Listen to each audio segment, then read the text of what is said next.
დღეს არ უნდა დავიწყოთ ჩვეულებრივად, რადგან ეს არის პირველი ეპიზოდი, პირველი შეხვედრა, ხელშეცნობისას ნაყოფის პირველი დაგემოვნება. და ყველა პირველ დაგემოვნებაში არის რაღაც ძალიან პირადი. ზუსტად არ იცი, რას უნდა ელოდე, მაგრამ მაინც ცდილობ გასინჯო, შეეხო, იგრძნო და მერე უკვე აღარ იყო იგივე. ეს არის ვაშლის არომატი, სივრცე, რომელიც იწყება არამხოლოდ ცოდნით, არამედ გამოცდილებით. იმ მომენტით, როცა რაღაცას პირველად ეჯახები და ხვდები, ეს გეხება. სახელი შეიძლება არომატია, მაგრამ ჩემთვის ეს უფრო გემოა, პირველი გასინჯვის, პირველი აღმოჩენის, პირველი შინაგანი ცვლილების. მე ვარ ლიდეია და ეს პოდკასტი არ არის მხოლოდ საუბარი ლიტერატურაზე, ხელოვნებაზე, მეცნიერებაზე ან მეწარმეობაზე. ეს არის მცდელობა, რომ ერთად დავაკვირდეთ, როგორ აღვიქვავთ და ვიაზრებთ სამყაროს, როცა მას მხოლოდ გონებით კი არა, შიგნიდანაც ვეხებით. დღეს ჩემთან ერთად არის ნანა აბულაძე, მწერალი და ლიტერატურათმცოდნე. ავტორი, რომლის ტექსტები ხშირად არ გვაძლევს მზაპასუხებს, არამედ გვაყენებს იმ ზღვარზე, სადაც კითხვა იწყებს მუშაობას. ვისაუბრებთ მის წიგნებზე, აკუმზე, ახალ აღქმასა და ორივე სქესზე. ტექსტებზე, რომლებიც სხვადასხვა გზით ეხებიან ერთსა და იმავე ფუნდამენტურ კითხვას, როგორ ვხედავთ საკუთარ თავს და რა ხდება მაშინ, როცა ეს ხედვა იცვლება. ალბათ ამიტომ არის მნიშვნელოვანი, რომ ამ საუბარში მხოლოდ ლიტერატურაში არ დავრჩეთ. რადგან ზოგჯერ ტექსტ იქ მივყავართ, სადაც ცოდნა სხვა ფორმას იღებს, უფრო ინტუიციურს, უფრო სიღრმისეულს, ხანდახან კი თითქმის სულიერსად. და სწორედ აქედან მინდა დავიწყოთ. შეგახსენებთ, რომ პოდკასტი იწერება პოდკასტ სტუდია სოლოლაკში. პირველ რიგში დიდი მადლობა ნანა იმისთვის, რომ გამონახეთ დრო და მოხვედით გვეწვიეთ სტუმრად, თქვენს წიგნებზე სასაუბრად. პირველ რიგში მინდა დავიწყო ახალი აღქმით. რა არის ეს ახალი აღქმა? იმის თავიდან დანახვა, რაც უკვე ვიცით, თუ რასაც ადრე უბრალოდ ვერ ვხედავდით? მოგესალმებით, ჩვენს მსმენელებსაც მივესალმები. ხო, ალბათ ნაწილობრივ ორივეა ეს წიგნი. მე მინდოდა, რომ დამეწერა, არ ვიცი, ბიბლიის ფემინისტური წაკითხვა, თუ შეიძლება ეს ასე ითქვას. და მინდოდა, რომ ამ ტექსტების მთავარი პერსონაჟები ყოფილიყვნენ ქალები. ზოგჯერ ეს არიან ის ქალები, რომელთა შესახებაც ბევრი რამ ვიცით და არიან ცნობილები, ზოგჯერ არა. მაგალითად, მესამე მოთხრობა, რომელიც არის მანდ, მე მქვია ბერენიკე, ეს ქალი მხოლოდ გაიელვებს კანონიკურ სახარებებში და იქ მისი სახელიც არ წერია, უბრალოდ ჩვენ ვიცით მის შესახებ მეტწილად აპოკრიფული ტექსტებიდან. და მინდოდა მეჩვენებინა, რომ ეს პრობლემები, რაზეც ჩვენ ამდენს ვლაპარაკობთ და გგონია, რომ ეს ქალების პრობლემები და ეს 21 საუკუნის პრობლემებია, სიამოვნებაში ეს ისე არ არის და გარკვეული საკითხები ყველა დროში, ყველა ეპოქაში და ყველა კულტურულ კონტექსტში იყო ერთიანად აქტუალური ქალებისთვის. და ხო, ძირითადად ამაზე არის ახალი აღქმა, ხო, თავიდან სათაური არ მქონდა, რაღაცა სამუშაო სათაური მქონდა და მე მომაფიქრდა ეს, იმიტომ რომ სიტყვების თამაში არის ერთგვარი ახალ აღთქმასთან და მე მომეწონა. მაგრამ ვფიქრობდი, რომ თუ გამომცემელი იტყვის, რომ არა, სხვა რაღაცა დავარქვათ, მზად ვიყავი, რომ დავარქვათ, რაც გამომცემელს უნდა, მაგრამ მოეწონა ეს სათაური და დავტოვეთ. ანუ უბრალოდ იმ დადგენილი ნარატივის რაღაც თავიდან და ახლიდან დანახვის შესაძლებლობა ეს ნამდვილად. და რახან თეოლოგიურ, მე ვიცი, რომ თეოლოგიურ განათლებაც კარგი გაქვს. აი, საინტერესოა ღმერთის თემაც ამ ტექსტში, განსაკუთრებით ახალ აღქმაში. და აი, თითქოს ეს ტექსტი ქმნის განცდას, რომ ღმერთი არ არის მხოლოდ რწმენა, ეს არის თითქოს გამოცდილება. ყოველ შემთხვევაში მე ასეთი შთაბეჭდილება დამჩა ამ ტექსტის წაკითხვის დროს. და აი, რა მაინტერესებს? ეს გამოცდილება ადამიანს აამაღლებს თუ აი თვით დესტრუქციასაც ხო არ იწვევს, მაგალითად, იმ გავრცელებულ ნარატივში, რაზეც გავიზარდეთ, იმ პატრიარქალურ გარემოს და მართლმადიდებლურ ქრისტიანულ კონტექსტს გულისხმობ და აი ამ თვალსაზრისით რო შევხედოთ ამ ტექსტს. ეს ძალიან კარგი კითხვა. ესე იგი, მე თეოლოგიური განათლება არ მაქვს საერთოდ, არავითარი. რაც ვიცი, ყველაფერი ვიცი, იმიტომ რომ ჩემი ჰობი იყო თეოლოგია ბავშვობიდან და მკითხულობდი. ამას გულისხმობ. ხო, თორე უმაღლეს მენელმა არის ფიქრობს, რომ რაღაცა ფორმალურ განათლებაზე არის აქ ლაპარაკი არა. მაგრამ და ცხადია, ამ წიგნს რო წერდი, საგანგებოდ ამისთვისაც რაღაცები წავიკითხე, მათ შორის ეგზეგეტიკაშიც კი. იმიტომ რომ იქ არის, ვთქვათ, მეორე მოთხრობა ღვთისმშობელზე არის და იქ უნდა ყოფილიყო ხარების სცენა, რომელიც მე უნდა გადამეწერა, ესე ვთქვათ, ფემინისტურად უნდა ყოფილიყო შობის სცენა და აღდგომია ჯვარცმა. ამაზე ვფიქრობდი, რა თქმა უნდა, წავიკითხე, როგორ განიმარტებოდა საუკუნეების განმავლობაში სახალების ეს ეპიზოდები. და რაღაც მოულოდნელი რაღაცები აღმოვაჩინე იქაც. მაგალითად, ის მომენტი, რომ ვთქვათ, მთავარანგელოზი გაბრიელი ქალის სახით ეცხადება ღვთისმშობელს, ეს ჩემი გამონაგონი არ არის, რაოდენ უცნაურადაც უნდა ჟღერდეს, ესეთი აზრი არსებობდა ეკლესიის ძველ მამებში და ასე ხსნიდნენ ისინი, რომ შეიძლება ნაკლებად რო შეეკრთო ღვთისმშობელი, ეხლა ასე გამოეცხადა, იმიტომ რომ იმ კულტურაში, როდესაც ქალი სახლში მარტო არის და იქ შედის უცებ ახალგაზრდა მამაკაცი, ეს დაშვებული არ არის. ეხლა სახარებას ყურადღებით თუ წაიკითხავენ ადამიანები, ვთქვათ, სამარიელ ქალს ელაპარაკება იესო მარტო, მოციქულები რომ მიდიან იქ პირდაპირ წერიან, რომ ძალიან უკვითეს. უბრალოდ იესოს ვერ ეუბნებიან, რომ რას ელაპარაკები ამ ქალს. ხო, და ამიტომ ეს ჩემთვის არასოდეს არ ყოფილა შემბოჭველი ღმერთის ძიება, იმიტომ რომ ჩემი შინაგანი ძიება იყო ეს ყოველთვის. მე რელიგიურ ოჯახში დაბადებული არ ვარ და შესაბამისად ჩემ ოჯახში ესე მიიჩნეოდა, რომ ეს არის რაღაცა პირადი საქმე ადამიანის და ჩემი პირადი საქმე იყო. მაგრამ ვიცნობ უამრავ ადამიანს, ვისთვისაც ეკლესიის წევრობა რაღაცნაირად ძალიან დამაზიანებელი გამოდგა და მე ვფიქრობ, რომ მე რომ მქონოდა ეგ გამოცდილება, შეიძლება რწმენა ცოცხლად ვერ შემენარჩუნებინა. და იმის ხარჯზე, რომ მე არასდროს არ ყოფილვარ ეკლესიის, მართლმადიდებელი ეკლესიის წევრი, იმ თვალსაზრისით, რომ ყოველკვირა წირვაზე მევლო, იქ მოძღვარი მყოლოდა, მარხვები შემენახა და ასე შემდეგ, მე მგონია, რომ ძალიან დამეხმარა რაღაცა მხრივ ღმერთთან ჩემი ურთიერთობის გაღრმავებაში. და ეს შეიძლება ძალიან უცნაურად და არაკანონიკურად ჟღერდეს, მაგრამ ეს ესე არის, ჩემი გამოცდილება ესეთი არის. და ყოველთვის მას შემდეგ, რაც პირველად შევხვდი ღმერთს, ვიყავი მორწმუნე ადამიანი და ეს ყოველთვის ბადებდა ერთგვარ წინააღმდეგობას, იმიტომ რომ ეს რაღაც ინტელექტუალი ადამიანის როლისთვის თითქოს შეუსაბამო არის და პროგრესული აზროვნება თუ გაქვს, თითქოს შეუსაბამო არის იყო თან ქრისტიანი და მორწმუნე. მაგრამ და მესმის ეს რატომ არის შეუსაბამო, იმიტომ რომ მართლმადიდებლობა როცა არის დომინანტური დისკურსი და იქ უფრო კონსერვატორული დინება წამყვანია, მესმის რომ ადამიანებისთვის ეს რთული აღსაქმელია, მაგრამ არსებობს სხვა ეკლესიები, რომლებმაც წარმატებით შეძლეს, თქვათ, ლიტურგიკული ტრადიციის და სოციალურად პროგრესული პოლიტიკის ერთმანეთთან რაღაცნაირად შეთანხმება. და სხვანაირი ქრისტიანობაც არსებობს. და ამიტომ ჩემთვის ეს თემა ყოველთვის ძალიან მნიშვნელოვანი იყო და ამ კონფლიქტის შერიგება გადაჭრეს ვცდილობდი პირველ წიგნშიც და აი უკვე მეორეშიც.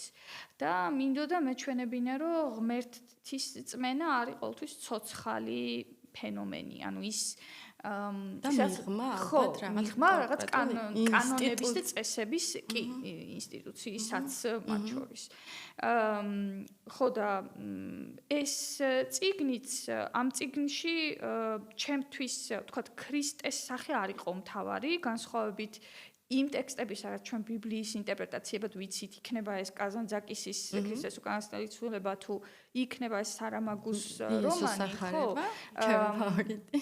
მე არ მაინტერესებდა ქრისტეს პერსონაჟი, ქრისტე აქ არის კი, მაგრამ ეს უფრო რაღაცა გნოსტიკური ქრისტეა, ხო, ანუ ის დადის, ასწავლის, მაგრამ როგორც ესეთი რომ პერსონაჟი იყოს და მოქმედებდეს, ეგრე არა და ეს განზრახ მაქვს გაკეთებული, მინდოდა რომ აი ქალების თვალთახედვით, კი. და ამიტომაც არის ალბათ ფემინისტური ტექსტი, ახალი აქმაც.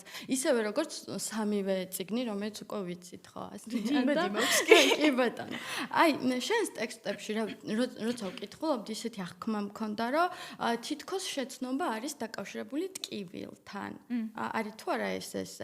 და აი, რატომ არის ხოლმე? თუ ჭეშმარიტების ძიებს, ნუ ამ ეპოქისთვის შეიძლება ცოტა ისეთ ჟღერდეს ჭეშმარიტების ძიება, მაგრამ მე ამას გრძნობდი ამ თითოეული ტექსტის წაკითხვის სას. არის ეს მტკივნეული ამის ძიება? კი. ვისაც უძებნია ის მიხვდება, რაზეც ვლაპარაკობ, იმიტომ რომ ეს არ არის რაღაც გადამწყვეტი მომენტი დგება, როდესაც ვერაფერი ვეღარ გიკმაყოფილებს იმ წყურვილს და ამ ტკივილს რომ რაღაცა აკლია შენს ცხოვრებას, ვერ უხერხებ ვერაფერს და ვერსად ვეღარ ემალები.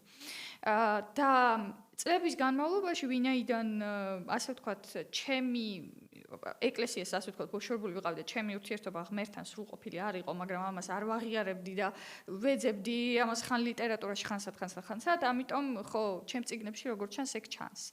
განსაკუთრებით ალბათ მეორე წიგნში, ახალ აღქმაში, თუმცა ჩემთვის აკუმშიც ეს სულიერების და ღმერთის თემა მანდაც წამყვანი იყო, რაღაც იყო, რაზეც ვფიქრობდი. იქ უფრო იმ კონტექსტში, რომ აი რაღაც ნორმის და ანომალიის დაპირისპირების კონტექსტში ვფიქრობდი, ახალ აღქმაში ცოტა სხვა კონტექსტი იყო, აქ უფრო იერარქიების ჩამოშლის კონტექსტში ვფიქრობდი. მაგრამ ყოველ შემთხვევაში ეს თემა გამომყვა და კი, რა თქმა უნდა, ტკივილი, ვთქვათ, მესამე მოთხრობა მთლიანად რაღაცა ტკივილის და ის თემაზეა ტანჯვის, ესე ვთქვათ. კი ბატონო, და ეხლა მინდა რომ გადავიდეთ, აი ქალის სხეულზე, სურვილზე, რომელიც ესე კარგად არის მკაფიოდ გამოსახული და შეიძლება ითქვას ერთ-ერთი პირველი ავტორიც ხარ ამ თემების ესე და გაბედული ავტორი ამ თემების წამოჭრისთვის. აი შენს ტექსტებში ან სხეული არ იმალება. თითქოს სხეული ლაპარაკობს, განსაკუთრებით აკუმის შემთხვევაში. თან როცა ეს სხეული არის აბსოლუტურად უსქესო. აი მინდა მაინც ქალის თემაში, რომელიც ამ ისევ პატრიარქალურ გარემოში თითქოს რაღაც ტაბუდადებულია, იმიტომ რომ აქამდე ჩვენ ვიცოდით მხოლოდ კაცი მწერლების პერსპექტივას უხედავდით და მიჩვევან ამით ნაკვები და ნასაზრდოები ვართ ერთგვარად და ახალი პერსპექტივა დავინახეთ, ქალის ხმა დავინახეთ და თითქოს აკუმში ქალის ეს სხეული, ნუ ქალს არ დავარქმევ, სხეული ლაპარაკობს, რომელიც არის ესე უსქესო. აი, რამ განაპირობა აკუმის უსქესობა? რამ გადაგაწყვეტინა მოკლედ ამის? ხო, ეს იდეა როგორ გამიჩნდა, ეგ თავისთავად ძალიან უცნაური ამბავი არის, ბევრჯერ მომიყოლია, მაგრამ მოუყვები ახლა იქნებ ვინმე მარიცის, თუ ვინმე დარჩა რო არის ეს ამბავი. წეღა რო ვახსენებ თეოლოგიით ვიყავი გატაცებული, მანდედან იწყება აკუმის დაბადების ამბავი. მე ვკითხულობდი იოსებ ისიქასტის წერილებს, პირად წერილებს მისი სულიერი შვილებისადმი.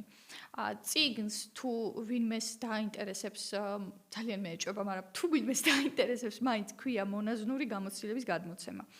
და იქ ერთ-ერთი მონასტრის იღუმენიას, დედათა მონასტრის წინამძღოლს, ესე იგი წერს ესეთ რამეს, რომ მე თქვენ გაძლევთ ისეთ დარიგებებს, ზუსტად როგორ დარიგებებსაც ვაძლევ ჩემს ძმებს. სქესი მხოლოდ გამრავლებისთვის არსებობს, ჩვენ ამაზე უარი ვთქვით. არ არის არავითარი ქალის სული და კაცის სულიაო. და ესო წავიკითხე, მივხვდი რომ მეთქი ამას ახლა მართლმადიდებელი სასულიერო პირი რანაირად ამბობს. ესე არ არის მართლმადიდებელი ეკლესიაში საქმეა, სქესი მარტო გამრავლებისთვის არ არსებობს. იმას მოყვება ვებერთერა სოციოკულტურული შლეიფი, უკან რაღაცების უფლება არ აქვს ქალებს მართლმადიდებელი ეკლესიაში, მხოლოდ იმიტომ რომ არიან ქალები, მაგალითად მღვდლობის. და ასე შემდეგ. და მაგას მოყვა მეორე ფიქრი, რომ რა იქნებოდა სქესის გარეშე რო იბადებოდეს ადამიანი და მაგას მოყვა მესამე ფიქრი, რომ ეს საერთოდ შესაძლებელია და მე მანდ ვიცოდი, რომ ეს რომანის იდეა იყო. ოღონდ უნდა გამერკვია ასეთი მდგომარეობა მართლა არსებობს და თუ არ არსებობს, უნდა გამომეგონებინე და შესაბამისად საჭირო იყო მთელი ამ სამედიცინო ლიტერატურის შესწავლა. დავთხოვე ჩემ დეიდაშვილს, რომელიც ექიმია, ყველაფერი მჭირდება მეთქი, რაც ემბრიონის განვითარების ეტაპებზე იცით და ყველაფერი მჭირდება, რაც იცით ჰორმონების მოქმედების მექანიზმზე. იმიტომ რომ ჩემს ჩანაფიქრში ეს პერსონაჟი კი არის სასქესო ორგანოების გარეშე, მაგრამ ის სექსუალურ ტოლვას ჩვეულებრივ განიცდის და ეს დილემაა, იმიტომ რომ თუ ორგანოები არ არის, სადაც ამ ჰორმონების სინთეზი მოხდება, საიდან გაჩნდება მაშინ სექსუალური ტოლვა. ხო, ბიოქიმიური მოვლენა. და მირჩია ეს წიგნები, ნუ ცოტა ხანი რაღაც სხვა საქმეებით ვიყავი დაკავებული და როცა პირველი ეპიზოდები დავინახე, თან კითხულობდი ამ წიგნებს და თან წერდი. და ვსწავლობდი და როგორც ამბობენ, მოკლედ ეგ ხაზი ძალიან დამაჯერებელი გამოვიდა წიგნში და როგორც წესი, ჩემი კითხულების უმრავლესობა Google-ავს ხოლმე მაგ სინდრომს და იმედით რომ იპოვიან, გონიათ რომ არსებობს, მაგრამ ის რა თქმა უნდა არ არსებობს. აკუმის ეხლა რაც შეეხება რატომს. მაგ პერიოდში, როცა აკუმის წერა უკვე დაწყებული მქონდა, ვიყავი სომხეთში, ეს იყო ბანაკი ახალგაზრდა მწერლებისთვის. და იქ ამერიკელი ტრენერი ყავდა ერთი და ერთი ესეთი სავარჯიშო მოგცა, რომ თქვითო, რაზე წერის გეშინიაო. მე არ მოგთხოვთო ჯოჯოებით მაგაზე დაწერასო, მაგრამ უბრალოდ თქვითო. და მაშინ მე ვუთხარი, რომ მე ჩემ სექსუალობაზე წერის მეშინია მეთქი. ამას მაინც ვაკეთებ, მაგრამ არავის ვაკითხებ მეთქი. და აკუმის შემთხვევაში იყო პირველი ტექსტი, რომელიც წავაკითხე სხვა ადამიანებს. და აკუმმა ეგ ნავსი გატეხა. და ზუსტად ეს მაგასთან იყო დაკავშირებული, რომ ქალის სხეული და ქალის სექსუალობა რო ტაბუდადებულია, მე არ ვიცოდი ამაზე როგორ უნდა მომეყოლა. მეორე წიგნშიც მაწუხებდა ეს საკითხი და ახლა რაც უნდა გამოვიდეს ჩემი ახალი რომანი, იქ საერთოდ ძალიან რადიკალურ ჭრილში არის გადატანილი და არ ვიცი, რაც დიდი ქარიშხალი მეუდება ალბათ წინ. და როგორც უკვე მოვიძიე ინფორმაცია, შთაგონებული ხარ თეორია კინგ-კონგით, ხო? და ეს იქნება რაღაც აპრილთან ინტერვიუში. და ეს იქნება რაღაცა ჰორორს უნდა ველოდოთ, არა? ძალიან მაინტერესებს, განსაკუთრებით ისეთ აი ჟიული დეპანტეს სწორად ვამბობ. ვირჯინი დეპანტე. ვირჯინი, ხო. საკმაოდ სამამი და ესეთი ძალიან პირდაპირ და ხისტი მწერალია და მისი წიგნი როცა წავიკითხე, აი სუპერ აღფრთოვანებული ვიყავი. მისი პირდაპირობით, აი თითქოს ნაჯახივით აღწერს ამ ყველაფერს. აი, გადავიდეთ უფრო ესე დაფოკუსირდეთ შენზე როგორც ფემინისტურ და queer მწერალზეც ასევე. და რა მაინტერესებს შენთვის იდენტობა? ან უფრო სწორად ეს იდენტობა პასუხისმგებლობა თუ აი ხედვა ეს მაინტერესებს? ორივე, მაგრამ პასუხისმგებლობა განსაკუთრებით და თან ძალიან დიდი. ხედვა იმ ხრივ, რომ მე ვფიქრობ, რომ სხვა შემთხვევაში მე მგონი სამყაროს ასე ვერ დავინახავდი, როგორც ახლა ვხედავ, ანუ ამ იერარქიას, რომელიც არსებობს სამყაროში, ვერ აღვიქვამდი, თუ ვიქნებოდი სადღაც იერარქიის ზედა ნაწილში. შესაბამისად, არც მისი ჩამოშლის სურვილი არ მექნებოდა, შესაბამისად, ჩემი წიგნებიც თუ საერთოდ დავწერდი რამეს არ ვიცი, სხვანაირი იქნებოდა და არ ექნებოდა ეგ. მე მგონია, რომ აქ სიახლის განცდას აი ეს რაღაცების ეჭქვეშ დაყენება და ჩამოშლის სურვილი აჩენს და ალტერნატიული სამყაროს შექმნის სურვილი, რასაც ვცდილობ ხოლმე, რომ არ ვიცი ხა ეს ამდენად გამოდის, მაგრამ და პასუხისმგებლობას რაც შეეხება ეგ ვიგრძენი პირველად ნიუ-იორკში შევხვდი იქაურ ქართველებს. და როცა მორჩა შეხვედრა, ერთ-ერთი მკითხველი მოვიდა და მითხრა, რომ აი თქვენო ილაპარაკეთო იმაზე, რომ აი ქალების ლიტერატურა და ამ შემდეგ და არ გგონიათო, რომ თუ კი უფრო და უფრო მეტი არაბინარული ადამიანი მოვა ლიტერატურაშიო, ეს განსხვავება იდენტობებს შორის წაიშლებაო და მე ვუთხარი, რომ კი მეთქი, რა თქმა უნდა, თუ ლიტერატურა ხო ციდან არ ვარდება, ის რეაგირებს და ასევე გავლენას ახდენს რაღაცა საზოგადოებრივ პროცესებზე, ხო?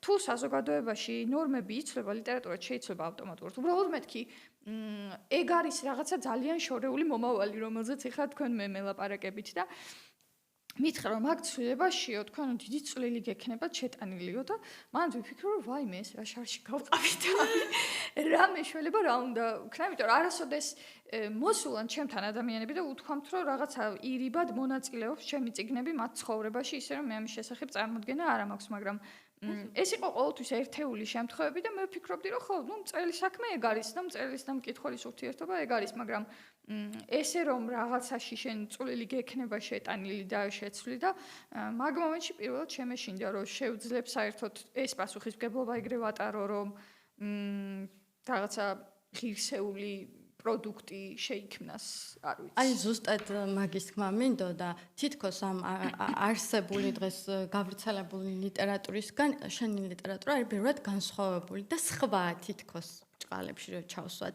მაგრამ ეს არ აღიქმება მკითხველისთვის საფრთხედ. ყოველ შემთხვევაში მე ესეთი შთაბეჭდილება რჩება. პიქს მისაღებია და აი ზუსტად ეგეთი უკავშირებიც გქონდა.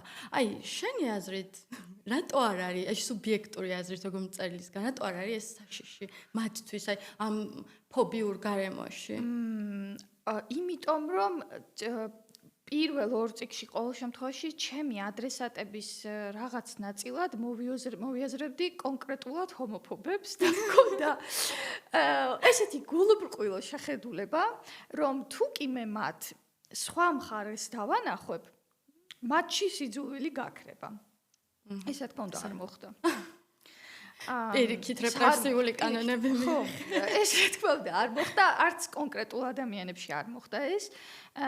მაგრამ ვცდილობდი რომ აკუმშიც ყოველ შემთხვევაში და მეორე წიგნშიც რომ ხაზი გამეკეთებინა არა იმაზე რომ ჩვენ შორის არის ზღვარი, არამედ იმაზე რომ ჩვენ შორის ზღვარი რომელიც არის ეს არის ხელოვნური ზღვარი. ლიტერატურას შეუძლია ეს ჩამოშალოს და არსებობს ზოგადადამიანური გამოცდილება და რაღაცეები ზოგადადამიანური მორალიდან გამომდინარე არის უბრალოდ არასწორი.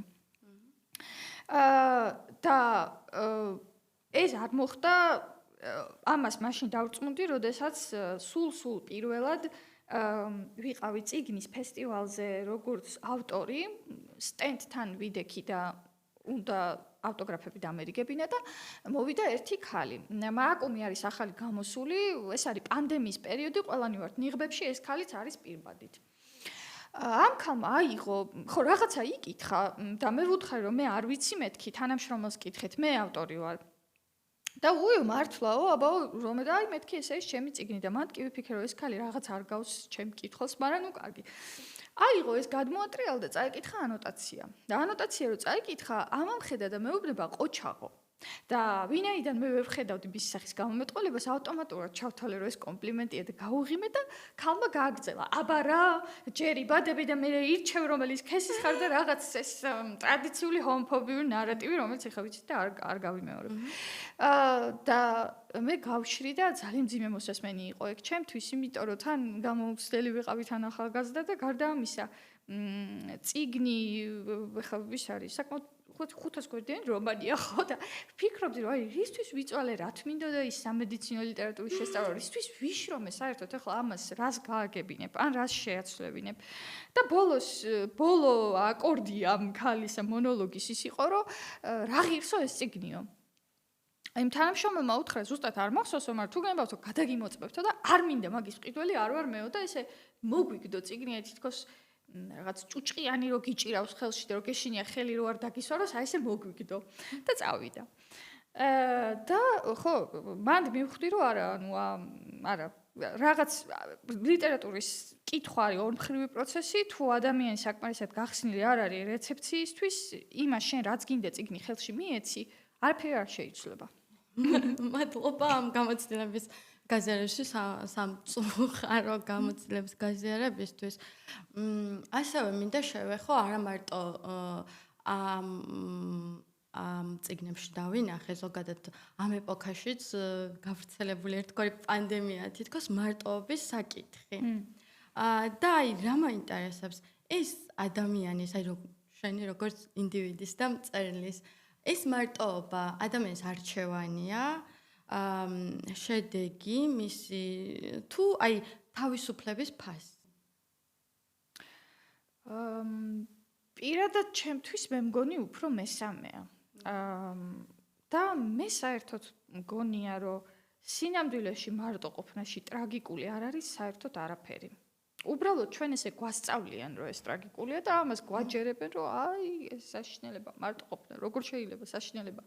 სინამდვილეში და მე ეჩვევი, რომ შენ თავთან ვეღარ რჩები, იმიტომ რომ მიჩვეული არ ახარ ამას, შენ თავს არ იცნობ და არ გძობ შენ თავთან კომფორტულად თავს და მას მე რაც გადალახავ ამას, მე მიხვდები, რომ მარტო ყოფნაში არის რაღაც სრული თავისუფლება და ჩემთვის პირადად დიდი ბედნიერებაც. ეხლა წერა ძალიან დიდი დროით განმარტოებას მოითხოვს. კი.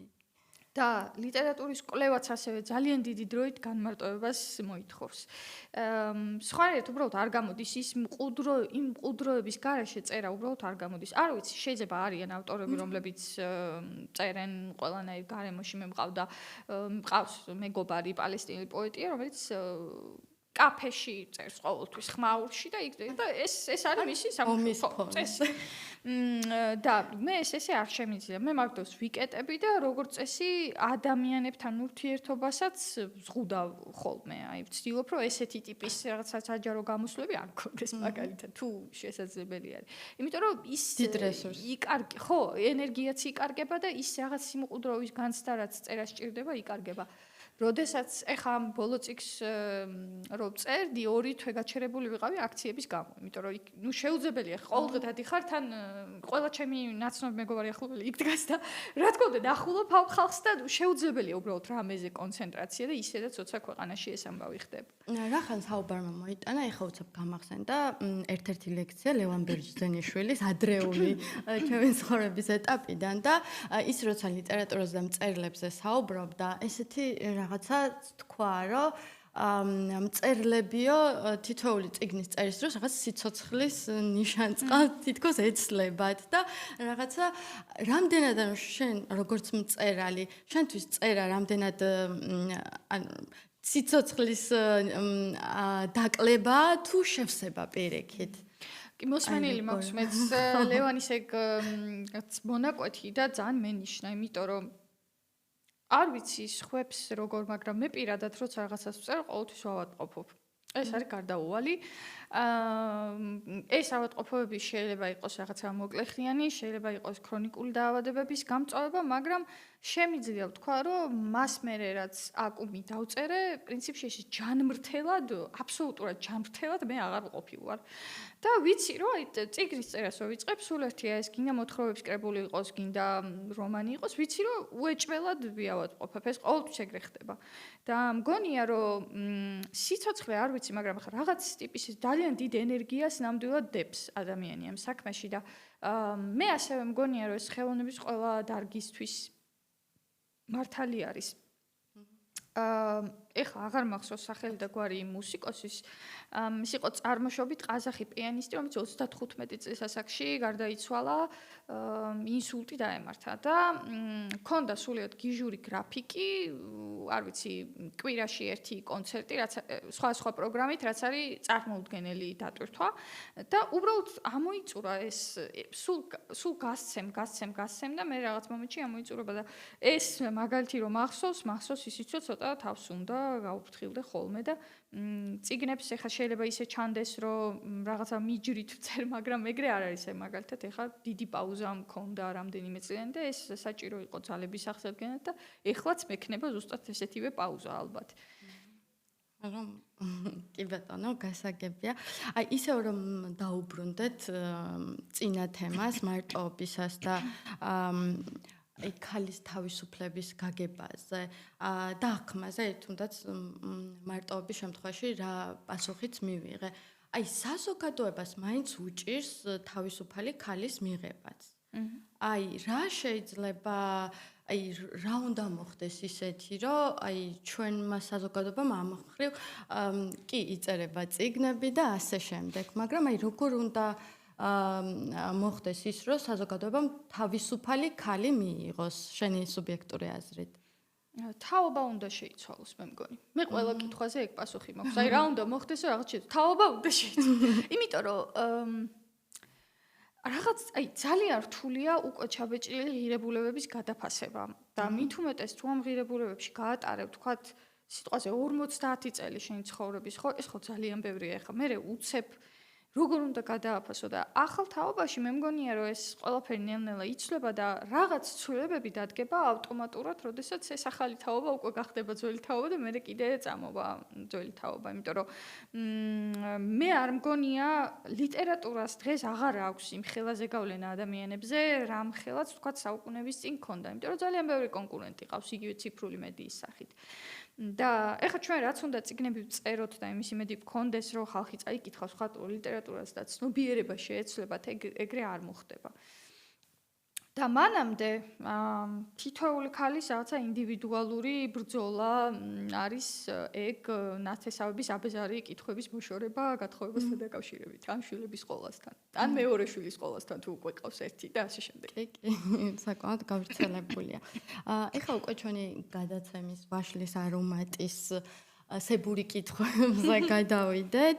აი გამოცდილებას რო გემოჰქონდეს, პირად გამოცდილებას, აი და ტექსტების კონტექსტში მაინტერესებს, ეს შენი ტექსტები უფრო მტკბილია, მწარეა, თუ ის არის, რაც ბოლომდე არ იხსნება, ანუ არ შეიცნობა, აი როგორია ამ კონტექსტით რომ მიუდგეთ.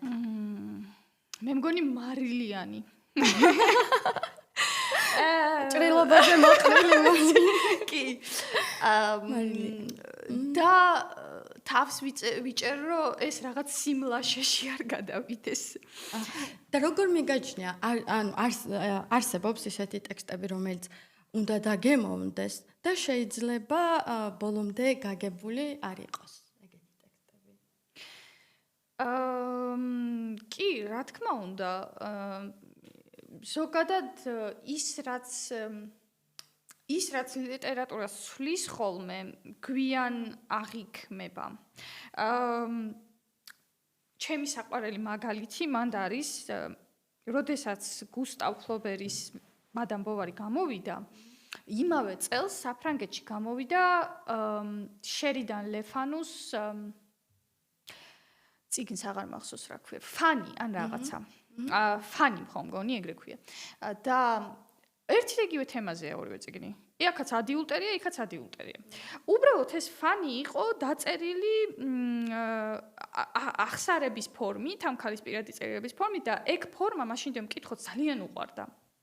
13,000 ეგზემპლარი გაიყიდა პირველი ტირაჟის და დაიბეჭდა მგონი კიდე 5 ტირაჟი ერთ წელიწადში.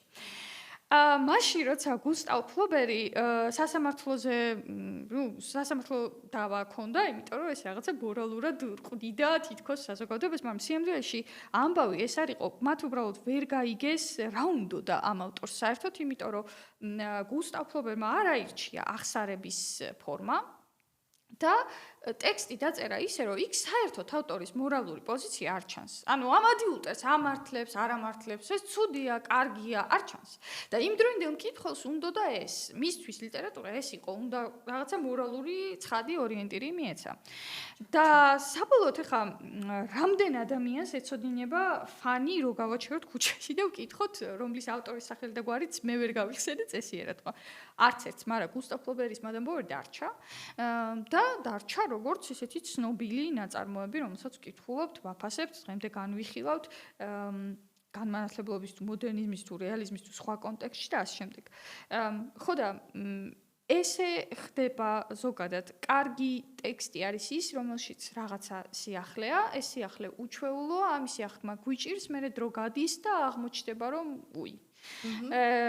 და ამიტომ ამის ბრალია, რომ ასეთ ტექსტებში ყოველთვის შეიძლება რაღაცა ახლის აღმოჩენა და ხელახლა გადაკითხვა. კი ბატონო, ნამდვილად. აი, შეიძლება თუ არა ადამიანი ერთსა და იმავე გემოს ეძებდეს და ვეპოულობდეს. კი, რა თქმა უნდა. არიან მკითხველები, რომლებიც კითხულობენ მხოლოდ ერთი ჟანრის ლიტერატურას, მარტო ფენტეზის მაგალითად. მარტო sci-fi-ის მაგალითად. და არ კითხულობენ სხვა. არის მკითხველი, რომელიც კითხულობს მარტო პროზას, არ კითხულობს პოეზიას. არის მკითხველი, რომელიც კითხულობს მარტო რომანებს, არ კითხულობს მოთხრობების კრებულებს. მოთხრობა რაღაცა მისი ჟანრი არ არის. მე რო ვერ პოულობდეს, მე მგონი დღეს ნაკლებად იმდენად მრავალფეროვანი გახდა ლიტერატურული სამყარო, რომ იქ მე მგონია, რომ ყველასთვის რაღაცა მოიძებნება.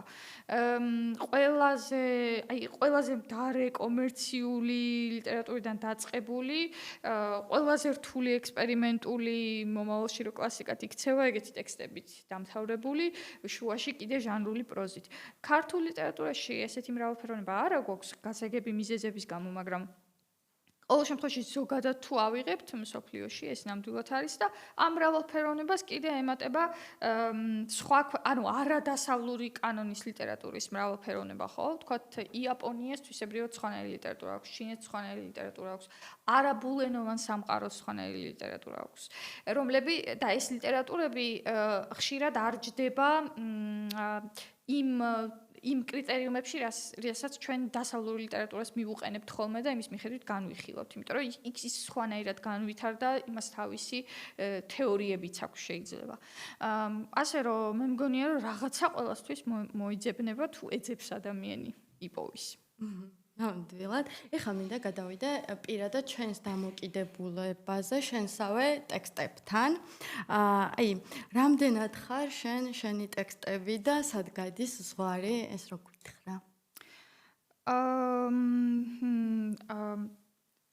მე ვამბობ ხოლმე, რომ პირადი ლიტერატურულია და არ გულისხმობ იმას მაინც რაღაც ავტობიოგრაფიულ ტექსტებზე. ცხადია. ამბები ავტობიოგრაფიული არ არის ხოლმე ჩემთვის უინტერესოა, ყოველ შემთხვევაში აქამდე ჩემთვის უინტერესო იყო. ვიღებ ხოლმე რაღაცა მოტივებს, მაგრამ არ მქონია შემთხვევა, რომ იმ ადამიანს, რომლის მონაყოლიდანაც ავიღე ეგ მოტივი, ეცნოს, რომ ეს მე გითხარი, იმიტომ რომ როგორც წესი ან ძალიან იცვლება, ან რაღაცა სხვა მთლიანობაში შედის.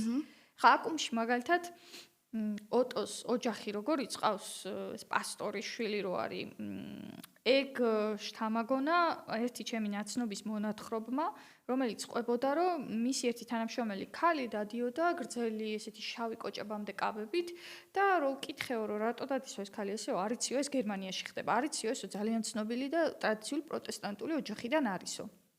ეს ქალიო და ამ ქალს ერქვა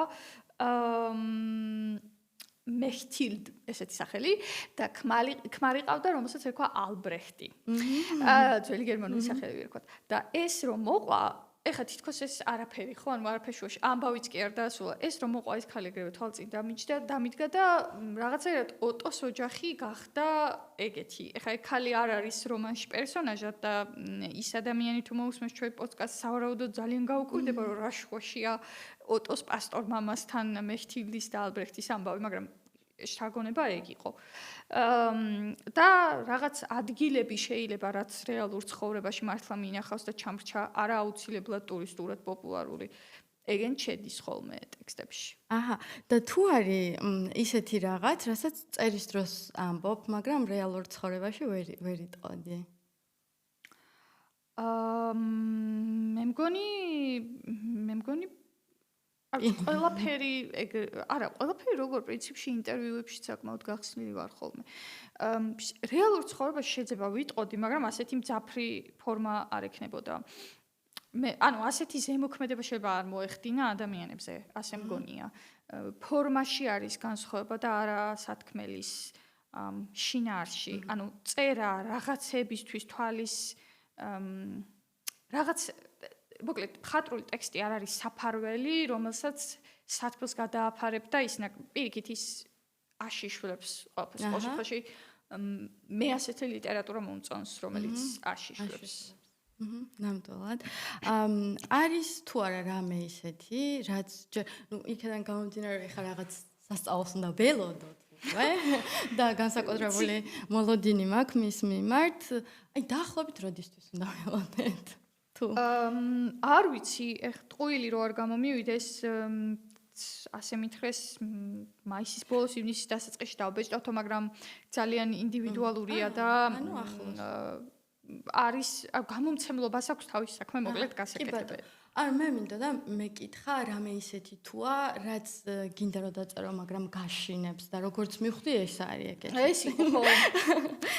მაგრამ ყველა წიგნი ეგრე იყო წესით. აკუმის დაწერაც მე შინოდა და მეორე წიგნისაც და მესამე წიგნზე საერთოდ ფიქრობდი, რომ ამას ვიწევი. პირდაპირ უთხარი გამოცემას, რომ რაში გჭირდება მეთქი ჩემი სამაგისტრო ნაშრომის სამეცნიერო პოპულარულ წიგნზე გადაკეთება, მაგას ვინ წაიკითხავს მეთქი საერთოდ და მითხრა რომ მოდი შენ გააკეთე, რასაც გეუბნები და რომ წაიკითხოთ, მაგაზე მე ვიზრუნებო და ხო, რა ვიცი. კი მიიღო ბოლოს საბადა. ძალიან შვენიერი. ანუ თუ არის, ანუ რამე არის ისეთი კითხვა, რასაც ხშირად გისვამენ და არ გინდა ხოლმე პასუხი გასცა შენს წიგნებთან, შენს ტექსტებთან დაკავშირებით. რაღაც დისკომფორტს გიქმნის ან არა, რა ვიცი. ბევრი კითხვა დაუსვამთ და ყველაფრისთვის მიპასუხია. ეხა რაღაცა არ ვიცი. უკითხავ მაგალითად შეიძლება ვკითხონ აი რა რეალურია და რა გამონაგონი და მაგაზე არ ვიცი ხოლმე როგორ გავცი პასუხი.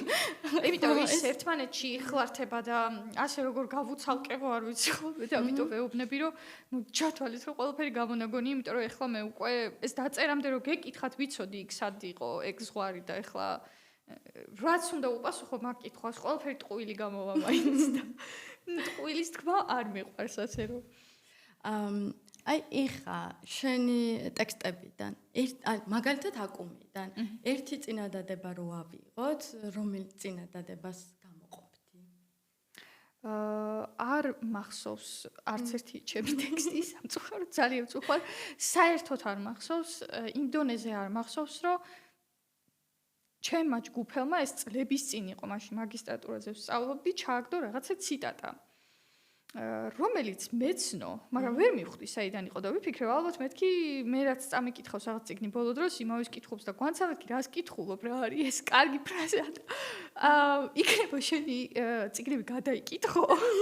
აკუმიდან იყო. ხო, მე იმიტომ რომ ვიცი რომ სოციალურ ქსელში ძალიან აქტიურად ვრცელდება აქედან ამონარიდები. კი. ხო, არ ვიცი. არც ერთი ფრაზა არ მახსოვს, საერთოდ ტექსტები არ მახსოვს და ამიტომ ძალიან არ მიყვარს ხოლმე ტექსტების საჯაროდ კითხვა, როცა მიწევს, იმიტომ რომ ვერავით არ კავშირს ვერ ვხედავ ამ ტექსტსა და ჩემს თავს შორის. საერთოდ რა შუაშია და მე რატო უნდა წავიკითხო, მაგასაც რაღაცნაირად ვერ ვხვდები და ეს ძალიან უცნაურია ხოლმე, იმიტომ რომ ხალხს გონია რომ ავტორი რო ხარ, ის ტექსტი მუდმივად შენია და სიამდვილეში ესე არ არის. ის როგორც კი გამოიცემა უკვე მორჩა თავის გზაზე მიდის და ყოველ შემთხვევაში მე მაქვს ხოლმე საშინელი გაუცხოვება ყველაფრის მიმართ რაც დამიწერია. ანუ არ გინდა, ხო? ან რაღაც ანუ რო რჩებოდეს შენი ტექსტი, რომელიმე ერთი ტექსტიდან, რომელიღაც ერთი ფრაზა კონკრეტულად არ გაქვს, რომ მანდა მაინც ეს გინდა რომ დარჩეს იქიდან, ოკეი. ხო, არა. ჩემთან არ რჩება ყოველ შემთხვევაში. აქტიურად. და აი მაგალითად აკუმი რომ იყოს ხილი, რომელი ხილი იქნებოდა და რატომ? თუ გიფიქრე აბა ამას. მარაკუია ალბათ. და რატო? იმიტომ რომ მარაკუია პასიფლორას ნაყოფია და ეგ მცენარე ძალიან მნიშვნელოვანია ამ წიგნში. ძალიან დიდი მადლობა და არ შემიძლია არ შევეხო ამ რეპრესიულ კანონებს. მე ვიცი რომ იმ კანონების რაც მიღებულია მოკლედ პირდაპირ ცენზურას აკანონებს და მაინტერესებს აი ამ პირობებში, როცა თითოეული ჩვენგანისთვის ფაქტობრივად გაუსაძლისი ხდება ცხოვრება კი არა არსებობაც კი. აი როგორ ახერხებ ორიენტირებას როგორც ფემინისტი და queer მწერალი? ვერ ვახერხებ ვერავითარ ორიენტირებას, ალბათ ეს სიურპრიზი არ იქნება ამის თქმა, უბრალოდ არ ვიცი, ჩემს საქმეს მიუყვები, საითაც წამიყვანს. თორემ ახლა მე რო დავიწყო იმაზე ფიქრი, რომ ერთ დღეშება თავშეაზად მოვიდეთ მაგ კანონების ამოქმედება და ეგ ჩემი წიგნების აკრძალვას ნიშნავს პირდაპირ, მაშინ ვერაფერს ვეღარ გავაკეთებ და სადამდეც არის შესაძლებლობა რომ რაღაც აკეთო შენი, უნდა აკეთო.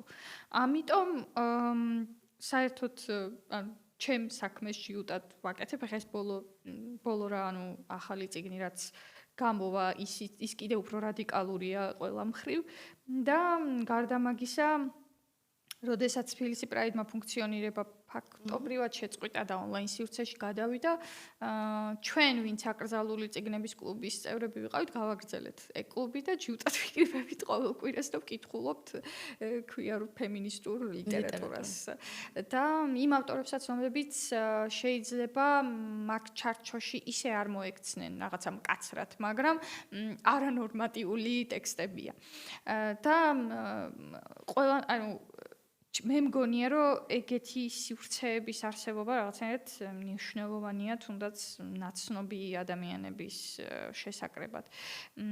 და მაგას ყველგან ვამბობ ხოლმე და დანარჩენი მე თვითონაც, რა ვიცი, ძალიან ღიად უწერ ყველა წიგნზე თუ მომიხდა მათი რეცენზირება, ეხლა მაგალითად ინტელექტმა გამოსცა მაალი ალმეიდას 7 მთვარე, რომელიც არის შრი-ლანკელი მწერლის რომანი, რამდენიმე წლის წინ წავიკითხე მე ეს და დავწერე რეცენზია ამაზე. მაშინ ინგლისურად მეს ბუკერი აიღო ამ წიგნმა. და მან და არის ქვიარული ხაზი, ძალიან მნიშვნელოვანია ეგ ხაზი. და რა ვიცი, მგონია რომ სადამდეც სიმამაცის საშუალება არის და ღიაობის ეს უნდა იყოს და მე რა როგორ იქნება მაგაზე მე ვიფიქრებ. აი ხო, ეგ მაინტერესებდა ბოლოს, აი თან ფაქტობრივად საქართველოს იცლება კიდევაც და ხო ამ მხრივ ძალიან რთულია ზოგადად არსებობაც კი არა თუ ცხოვრება. მოკლედ ძალიან დიდი მადლობა ესე საინტერესო სტუმრობისათვის და გაზიარებისთვის, შენი ხედვის. არ მინდოდა უშუალოდ ძალიან სიღრმისეულად, უფრო სწორად მხოლოდ პერსონაჟებზე გვესაუბრა, მინდოდა უფრო თვითრეფლექსიური ყოფილიყო და ავტორის შიდა წიაღსვლები გაგვეგო და ძალიან დიდი მადლობა ამისთვის. დიდი მადლობა, რომ იყავით ჩვენთან. პირიქით, მადლობა ესეთი შესაძლებლობისთვის. იმედია, ჩვენი მსმენელებიც ისე ამოვნებენ. მადლობა.